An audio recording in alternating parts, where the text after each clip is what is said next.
அஸ்ஸலாமு அலைக்கும். முட்டை குழம்பு எப்படி செய்யணும்னு பார்க்கலாம். நல்லெண்ணெய் ஊற்றிருக்கேன். பட்டை, ஏலக்காய், கிராம்பு, 2 சோம்பு. இந்த வெங்காயத்தை போட்டு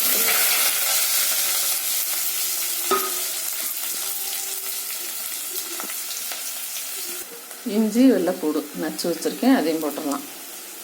2 தக்காளி பழம் மிக்சியில் ஒரு அடி அடித்து எடுத்து வச்சுருக்கேன், அதையும் போட்டுடலாம். தேவையான அளவு உப்பு, மல்லி புதினா கொஞ்சம், 2 ஸ்பூன் மல்லித்தூள், 1 ஸ்பூன் மிளகாத்தூள் வீட்டில் அரைச்சி வச்சது, அதையும் போட்டுடலாம்.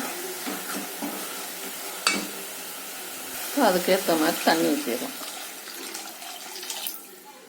கொஞ்சம் உப்பு ஏற்கனவே போட்டிருக்கேன், அதனால் கொஞ்சம் போல்.